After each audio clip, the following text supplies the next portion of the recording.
जाता है कि मुसलमान ज्यादा बच्चा पैदा करते हैं। सारे रिकॉर्ड जनसंख्या किया है, ऐसा बिल्कुल नहीं है कि मुसलमान जो है उनके बच्चे ज्यादा हैं। हाँ, ये अफवाहें हैं। जैसे ये अफवाह है कि हर मुसलमान 4 शादी करता है। मुसलमानों ने हमेशा गैर मुस्लिम को नेता माना। आप बता दीजिए कोई ऐसा मुसलमान नेता है कि जो पैन इंडिया में कोई मुसलमान उसको नेता मानता हो? उर्दू नाम वाला कोई है ऐसा जिसके 50 सांसद हो जाए? कोई मुस्लिम पार्टी है? नहीं है। यानी कि वो सेकुलर है मिजाज से, वो गैर मुस्लिम को अपना नेता मानता है। हज हाउस बनाने जा रहे हैं, ईदगाह बनाएंगे जी, हर जिला में कब्रिस्तान और ईदगाह बनाने जा रहे हैं, यानी कि उनको वोट मिलता है। दोस्तों सलाम, नमस्कार, आदाब। हम एक बार फिर से हाजिर हैं। मैं यानी सरफराज कुरैशी और वरिष्ठ पत्रकार सैयद शहरोज कमर, हम फिर से इस बार आपके लिए कुछ नए मामलों पर गुफ्तगू करने के लिए, चर्चा करने के लिए आए हुए हैं। दरअसल हमारे आने का इस बार मकसद है, मोदी मंत्रिमंडल में कोई भी मुस्लिम मंत्री नहीं, कैबिनेट में जगह नहीं मिली है, मंत्रिमंडल में जगह नहीं मिली है। तो आखिर क्यों नहीं मिली जगह? क्या भाजपा में मुस्लिम नेता नहीं है, कार्यकर्ता नहीं है? क्यों नहीं मिल पाई जगह? क्या ये कारण है कि वो चुनाव नहीं लड़ पाए? तो राज्यसभा से भी सदस्य बनाकर कई बार लोगों को मंत्री बनाया जाता रहा है। तो इन्हीं सब मुद्दों को लेकर हम चर्चा करेंगे अपने वरिष्ठ सहयोगी से और वरिष्ठ पत्रकार सैयद शहरोज साहब से कि आखिर क्या मामला है, क्यों मोदी सरकार ने इस बार, नरेंद्र मोदी ने, भाजपा ने क्यों आखिर मुस्लिम को मंत्री नहीं बनाया? तो शहरोज जी, आखिर क्या वजह लगती है कि क्यों मुस्लिम को मंत्री नहीं बनाया? देखिए, पहली बात तो ये है सरफराज कि अब ये मोदी सरकार नहीं, ये पूरी तरह एनडीए सरकार है। भाजपा 272 का आंकड़ा तो छू नहीं सकती, और जो सहयोगी दल है एनडीए के जो 7 थे, देखिए चिराग पासवान के 5 सांसद हैं, तो शिवसेना शिंदे के 7 हैं, जदयू के 12 हैं, है ना, क्या नाम, टीडीपी उसके 16 हैं, ऐसे और एक आक है, जैसे कि हम पार्टी है, हम पार्टी के एक हैं, सुदेश महतो झारखंड में, हाँ एक हैं, है, अजीत पवार है। अजीत पवार। तो पहली बात तो ये है कि भारतीय जनता पार्टी में 2022 के बाद से सेंट्रल में कोई भी मुस्लिम मंत्री नहीं। जी, लास्ट में मुख्तार अब्बास नकवी थे, वो राज्यसभा से आए थे, और राज्यसभा का कार्यकाल पूरा हो गया, इस्तीफा देना पड़ा उनको। उसके बाद दोबारा ना वो राज्यसभा में आए, ना उन्हें मंत्री बनाया। जबकि भारतीय जनता पार्टी सबका साथ, सबका विश्वास, सबका विकास की बात करती। ये सारी बातें खोखली साबित दरअसल होती है। देखिए, कहा जाता है कि चुनावी सभा में मोदी कुछ और बोलते हैं, लेकिन सरकार के गठन के बाद कुछ और बोलते हैं। चुनावी सभाओं में मोदी ने बड़ा मुस्लिम विरोध की बात की, खुलेआम आपने देखा होगा कि आपकी भैंस से खोल कर ले जाएंगे, तो मंगलसूत्र जो है दूसरी पार्टी लेकर जो ज्यादा बच्चे पैदा करने वाले उनका सीधे सीधे टारगेट मुसलमानों को था, उनको दे दिया जाएगा। भले ये बोलते रहे कि हम हिंदू मुस्लिम नहीं करते, बाद में कहा उसको ठीक करने लगे वो, जिसको लेकर अभी संघ प्रमुख ने अच्छा खासे खिंचाई उनकी की है कि वे मर्यादा का पालन करना चाहिए और अहम में नहीं होना चाहिए। खैर ये बात दिगर है, और उन्होंने ये भी कहा कि सबको समन्वय में बनाकर सरकार चलना चाहिए। कभी एक दौर था एनडीए का सरफराज भाई, अटल बिहारी वाजपेयी के दौर में एक समय 2 मुस्लिम मिनिस्टर हुआ करते थे। एक दौर में आपको याद होगा सिकंदर बख्त थे, सीनियर लीडर थे मुसलमान के, आरिफ बेग साहब थे जो सांसद हुआ करते थे भोपाल से, मिनिस्टर हुए। उसके बाद मुख्तार अब्बास नकवी, शहनवाज हुसैन, साथ 2 मिनिस्टर हुए। लेकिन इस सरकार ने तो हद कर दी। लेकिन ये भी तो कहा जा रहा है कि आखिर भाजपा को मुस्लिमों ने वोट नहीं किया। मैं इस पर आऊंगा। ऐसी बात बिल्कुल नहीं है कि भाजपा मुस्लिमों को वोट, मुसलमान जो है भाजपा को वोट नहीं करते। ये वैसे ही अफवाह है जैसे कहा जाता है कि मुसलमान ज्यादा बच्चा पैदा करते हैं। सारे रिकॉर्ड जनसंख्या किया है, ऐसा बिल्कुल नहीं है कि मुसलमान जो है उनके बच्चे ज्यादा हैं। हाँ, ये अफवाहें हैं। जैसे ये अफवाह है कि हर मुसलमान 4 शादी करता है, ये एक अफवाह फैलाई गई ताकि मतलब शादियों का है कि वो 4 शादी करते हैं, ऐसा नहीं है। हाँ, आप होता सर्वे नहीं, करेंगे आमतौर पे नहीं तो 0.1%, जी। 0.0% शायद कहीं मिल जाए। जैसे कि अफवाह की बहुत तलाक दे देता मुसलमान, ऐसा भी नहीं। कभी नहीं। हाँ, ये एक खलनायक पैदा किया गया कि मुसलमान को, ताकि वोट जो है पोलराइज किया जा सके, और यही कारण है कि मंत्री नहीं बनाए गए। अब इस सवाल पर मैं आता हूं सरफराज, जो आपने कहा कि ये कहा जा रहा है आजकल बड़ा मीम बन रहे हैं, हाँ, कि मुसलमानों ने वोट नहीं दिया, तो वोट नहीं दिया, मंत्री में जगह दे। इसके 2-3 पक्ष हैं। पहले ये है कि मुसलमान आपको वोट क्यों नहीं करता है, ये भाजपा को विचार करना चाहिए, आईना देखना चाहिए कि दूसरी पार्टियों को वोट करता है, वो अपने नेता को नहीं। देखिए, आपको मैं बता देता हूं कि आजादी के बाद से मुसलमानों ने हमेशा गैर मुस्लिम को नेता माना।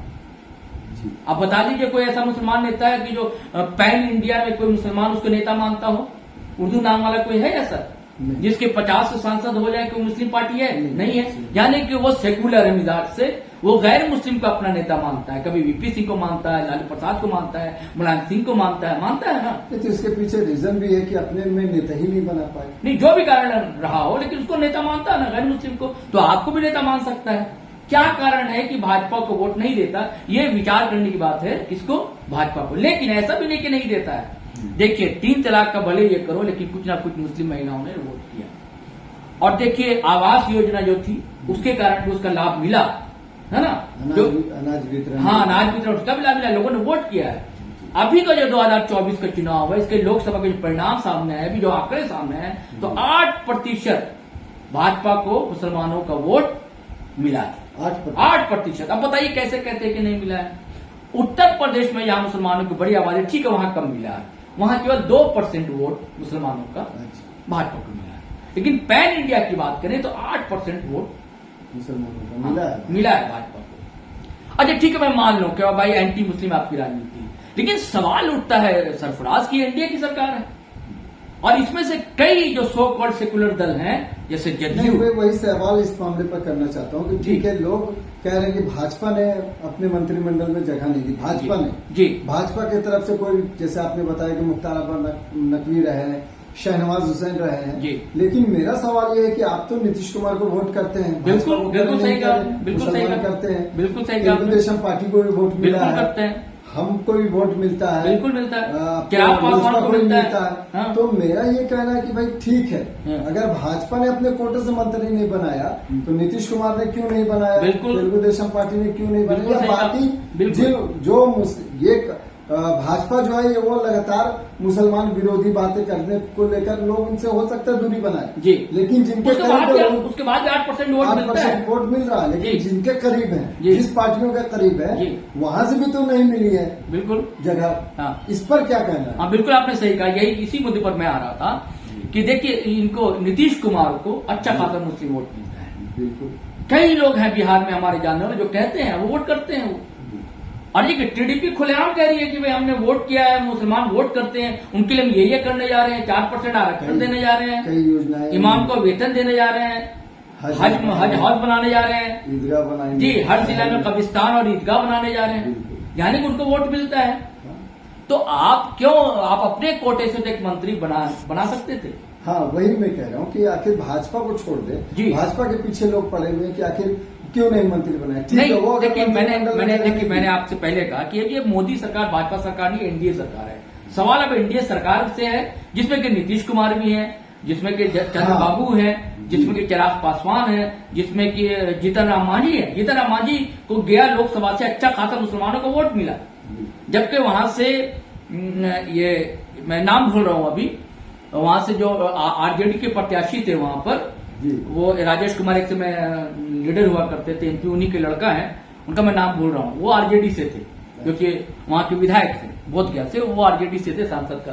जबकि यादव और मुस्लिम समीकरण माना जाता है, लेकिन वहां मुसलमानों ने जीतन राम मांझी को वोट देकर जिताया। वो आज मंत्री एमएसएमई के मंत्री बनाए गए हैं। लेकिन भाई आपको तो अपना पद चाहिए था, ठीक है, तो आप तो ये कर सकते थे कि अभी भी देखिए, राज्यसभा के 2 पद एनडीए के लिए खाली हुए हैं। मीसा भारती राज्यसभा से थी, है ना, और एक विवेक ठाकुर है बिहार में, तो इंडिया गठबंधन। हाँ, ठीक है ना, तो 2 सीट खाली हुई है। वो तब राज्यसभा से इस्तीफा देना पड़ेगा, लोकसभा से पार्टी पूरे से चुनाव जीत लिया। विवेकानंद ठाकुर है वो भी, तो दो पद जो है खाली हो गए हैं। और अभी ऐसा चुनावी स्थिति है बिहार में कि जो एनडीए जीत सकता है। तो अगर एनडीए खेमा चाहे तो किसी भी मुस्लिम कैंडिडेट को जिताकर वहां मिनिस्टर बना सकता है। हाँ, तो वही कहना है कि आखिर ये जो मामला है, बार बार लोग कहते हैं कि भाजपा में नहीं मिली। मैं वो कह रहा हूँ, ठीक है, ये एनडीए की सरकार है जी, लेकिन आप देखेंगे कि सोशल मीडिया में या जहां भी चर्चाएं हो रही है कि भाजपा ने अपने कोटे से किसी को मंत्री नहीं। लोग सवाल नीतीश कुमार से क्यों नहीं कर रहे हैं? हाँ, ये कहना है कि चंद्रबाबू नायडू से क्यों नहीं कर रहे हैं, चिराग पासवान से क्यों नहीं कर रहे हैं? बिल्कुल करना है। यही तो मेरा कहना है कि आखिर एनडीए में बाकी जो दल हैं जिनको आप वोट करते हैं, जिसके बारे में कहा जाता है कि मुस्लिमों को वोट उनको मिलता है जी, भाजपा को नहीं मिलता, ये कहते हैं। हालांकि आप बता रहे हैं कि 8% बिल्कुल मिला है, वोट मिला है उनको, तो ये भी गलत है कि भाजपा को लोग वोट नहीं करते हैं। महिलाओं ने किया है वोट, महिलाओं और जो पसमानदा तबका है उन्होंने वोट किया है जी। तो ऐसे में बाकी जो दल है उनसे क्यों नहीं लोग मांगते हैं कि हमको हिस्सेदारी चाहिए? बिल्कुल, देखिए इससे क्या होता है ना, विश्व में आपकी अच्छी छवि नहीं होती है कि एक बड़ा माइनॉरिटी है और आपकी कैबिनेट में एक भी मिनिस्टर नहीं है, जबकि हमारे संबंध, भारत के संबंध मुस्लिम कंट्री से बहुत अच्छे हैं, चाहे ईरान हो, चाहे यूएई हो, कई देश होते हैं। ठीक है, पड़ोसी देश जो है उससे अच्छे संबंध नहीं है। देखिए छोटा सा ये देश है मालदीव, आपने अभी अतिथि बनाया, शपथ ग्रहण समारोह हुआ है ना, बांग्लादेश की आई शेख हसीना वाजेद जी, तो वहां के भी राष्ट्रपति आए, मालदीव के भी आए, तो और भी कई देश है जिससे अच्छे संबंध है आपके। तो ये अच्छी छवि नहीं बनती कि कोई भी मुस्लिम मिनिस्टर नहीं बना आपका। हाँ, यही तो तर्क है कि आखिर मोदी मंत्रिमंडल में कोई मुस्लिम नहीं जी, कोई मुस्लिम मंत्री नहीं, तो भाई ये सवाल सिर्फ भाजपा से ही क्यों? बिल्कुल सही कहा कि भाजपा पहले से एंटी मुस्लिम अभियान शुरू की हुई थी, जैसा आपने बताया जी, कि प्रधानमंत्री खुद जो है वो लगातार कभी मंगलसूत्र की बात कह रहे थे, कभी कुछ कह रहे थे कि इनका आरक्षण काट करके मुसलमानों को दे दिया जाएगा। तो ऐसे में ठीक है, भाजपा अगर नहीं देती है तो एनडीए में बाकी जो दल है, सेक्युलर दल जिनको कहते हैं, जिनको वोट मुस्लिम करते हैं, बिल्कुल उनसे क्यों नहीं मिले? ये सवाल तो उनके नेताओं से भी होना चाहिए। और ये सवाल हम लोग जनता पर छोड़ते हैं सरफराज जी, कि जनता को ट्रोल करना चाहिए ऐसे नेताओं को। हालांकि देखिए पत्रकारों को ये सब नहीं कहना चाहिए, लेकिन एक अधिकार की बात है, एक समाज वंचित हो रहा है। देखिए पत्रकार का भी एक सरोकार होता है। हमने तो सवाल उठाया है, सवाल उठाया, और ये सवाल छोड़ते हैं जनता के। हाँ, ये सवाल का जवाब खुद जनता तय करे कि आखिर किनको देना चाहिए था, किनको, जिनको आप वोट कर रहे हैं, क्या उनसे मांगनी चाहिए थी, नहीं मांगनी चाहिए थी? भाजपा पर ही क्यों निशाना साधा जा रहा है? क्या कहीं ऐसा तो नहीं कि विपक्षी दल जो है इस मामले को उकसा रहे हैं कि भाजपा को टारगेट किया जाए? तो मेरा ये मानना है कि जब भाजपा को वोटिंग प्रतिशत कम मिला है या वोट नहीं करते, जो भी हो कारण, बाकी दलों को क्यों नहीं इस कैटेगरी में लाया जा रहा है? बिल्कुल बिल्कुल, उनमें भी लाना चाहिए, लेकिन भाजपा को छोड़ना भी नहीं चाहिए। भाजपा कहती सबका साथ, सबका विश्वास, सबका विकास, बात करती है। भाजपा नहीं कहा, आपको याद होगा शुरुआत में कि हम चाहते हैं कि एक हाथ में कंप्यूटर हो, दूसरे हाथ में कुरान हो। ये प्रधानमंत्री मोदी ने ही कभी कहा था।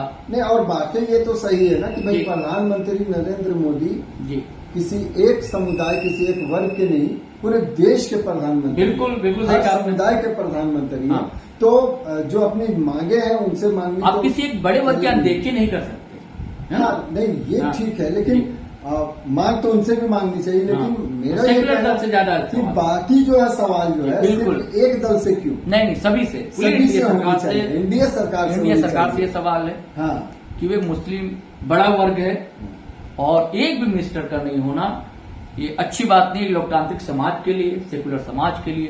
तो आपको तो मंत्री बनना चाहिए था, एक किसी न किसी मुसलमान को मंत्री बनाना चाहिए था। ये सवाल हम लोग के सवाल के सामने छोड़, और एक और आग्रह कर देते हैं सरफराज जी, वो ये कि देखिए हमारा यूट्यूब चैनल है GT रोड लाइव, उसे सब्सक्राइब कर लीजिए, और सरफराज कुरैशी भाई का है न्यूज एस टॉपिक, उसको भी सब्सक्राइब कर लीजिए जरूर से साथियों, और वीडियो जरूर लाइक किया कीजिए, बहुत अच्छा लगता है, और शेयर किया कीजिए। चलते हैं फिर सरफराज में। जय हिंद, जय भारत। जय हिंद। आप अगर फेसबुक पर देख रहे हैं तो फॉलो कर लें हमारा पेज, और अगर आप यूट्यूब चैनल देख रहे हैं हमारा, सब्सक्राइब कर लें और बेल आइकन दबाना हरगिज़ ना भूलें। धन्यवाद, शुक्रिया।